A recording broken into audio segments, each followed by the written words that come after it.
Баршаңызға сәлем бердім. Мен бүгін сіздерге бар болғаны бір кесе ұннан және судан жасалатын осындай керемет жұқпа нандарының рецептін ұсынамын. Осы жұқпаға бар болғаны қайнаған суды қосып, қалай 1 минуттың ішінде өте дәмді осындай керемет болып шығатын жұқпа көженің рецептін қалай жасауға болатынын көрсететін боламын. Қазақ тілді каналдың дамуына үлес қосып, лайк басып, менің каналыма тіркеліп кетіңіз. Ең алдымен таза құрғақ ыдысымызға 200 грамм суды қосып, оның үстіне 1 шай қасық тұзды салып жақсылап араластырамыз. Оның үстіне ұнның бәрін салып, қолға жабыспайтын жұп-жұмсақ қамыр елейміз.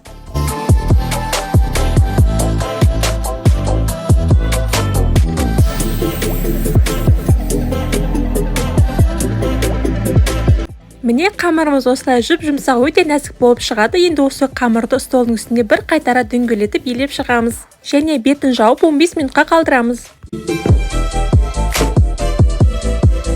15 минутта қамырдың июі қанып дайын болады. Дайын болған қамырды видеода көрсетілгендей етіп өте жұқа қылып жаямыз.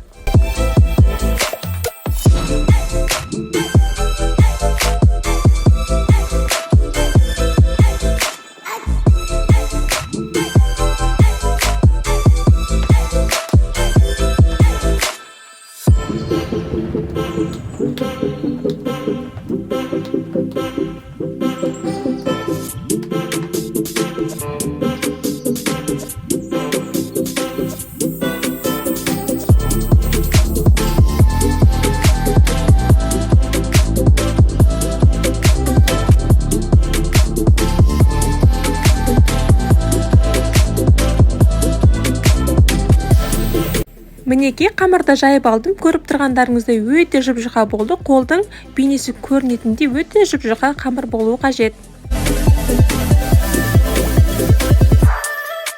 Жұп-жұқа болып жайылып дайын болған қамырдың үстіне аз ғана ұнды сеуіп, осылай оқтауға ораймыз.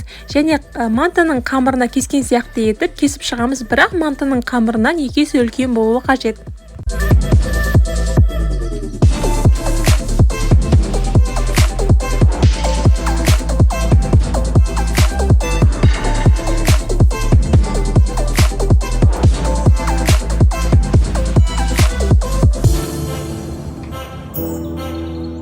Мінекей көріп тұрғандарыңыздай қамыр өте жұқа болуы қажет. Қамырды қаншалықты жұқа жайыласыз, соншалықты жұқа етіп жаюға қажет. Дайын қамырларды табаға пісіретін боламыз. Табаның астын қатты қыздырып, осы видеода көрсетілгендей орташа оттың астында жұқпаларды бірінің үстіне бірін қойып пісіріп шығамыз. Қалай пісіру қажет екені видеода нақты көрсетілген. Көп адамның сұрауы бойынша осылай бірінің үстіне бірін жұқпаларды қойып пісірген кезде жұқпаларымыз піспей қала ма деп көп адам сұрап жатады. Егер сіздердің қамырларыңыз өте жұқа болса, осылай бірінің үстіне бірін қойып пісіре беруден қорықпаңыздар. Мен үнемі осылай пісіремін. Айтпақшы, бұл рецепті маған енем үйреткен. Осы дайын болған жұқпа қамырларының қалай өте дәмді, өте керемет, ешқандай ет қосылған тағамының айырмашылығы болмайтын керемет көженің рецептісін қазір видео соңына қарай көрсететін боламын. Тек қана жұқпа көже емес, басқа да көптеген өте дәмді тағамдарды дайындауға болады. Мысалы, тартылған ет, пияз және сәбізді жақсылап қорып, осы дайын жұқпа қамырлардың ішіне орап, өте керемет жұқпа тағамын дайындауға болады. Оның рецепті менің видео YouTube каналымда бар.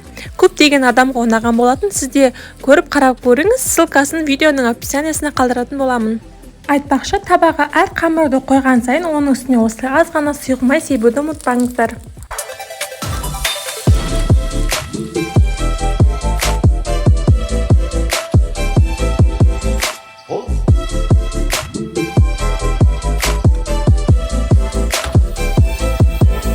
Мінекей жұқпа нандар дайын болды. Мен барлық қамырды осылай бірінің үстіне бірін қойып пісіріп алдым. Дәмі өте керемет, күшті болып шығады. Сізде міндетті түрде дайындап көріңіз. Енді осы жұқпа қамырларына қалай қайнаған сумен 1 минуттың ішінде өте дәмді, ешқандай ет қосылған тағамның айырмашылығы болмайтын керемет көженің рецептісін қалай дайындауға болатын жайлы көрсететін боламын. Ендеше кеттік.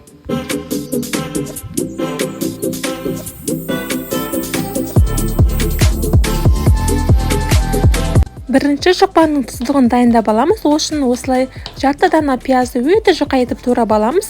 Одан кейін жарты дана қызанақты да осылай өте майда етіп турап алатын боламыз.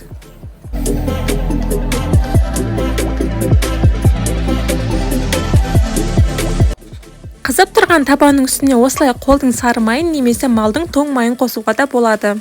Майды осылай салып болғаннан кейін жақсылап ерітіп аламыз. Ерігеннен кейін пиязды және қызанақты салып жақсылап қуырып аламыз.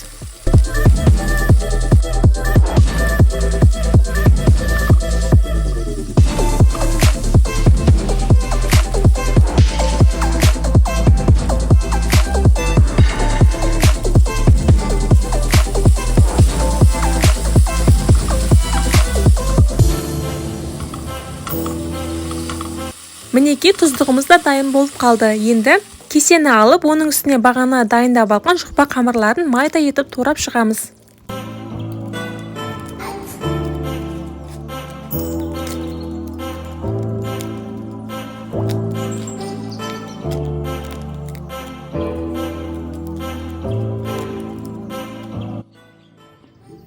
Енді осы турап алған жаңағы жұқпа қамырларының үстіне қайнап тұрған ыстық суды құятын боламыз. Одан кейін қатықты іртігі кеткенше жақсылап шайқайтын боламыз. Айранды шайқап болғаннан кейін осы шай қасықтың көлемімен 3-4 қасық айранды осы сорпамыздың үстіне құятын боламыз. Оның үстіне жарты шай қасық тұзды саламыз. Одан кейін жаңа дайындап алған тұздығымыздан бір ас қасық тұздықтан саламыз.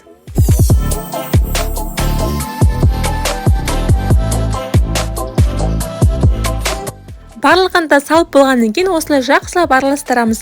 Мінекей біздің жұқпа көжеміз дайын болды. Дәмі өте керемет, ерекше болып шығады. Ешқандай ет қосылған тағамнан айырмашылығы болмайды. Сіз де міндетті түрде осы рецептпен дайындап көріңіз. Сізбен бірге болған Ғаша Нұрбекқызы, астарыңыз дәмді болсын. Қазақ тілді каналының дамуына үлес қосып лайк басып, менің каналыма жазылып, пікір қалдырып кетіңіздер.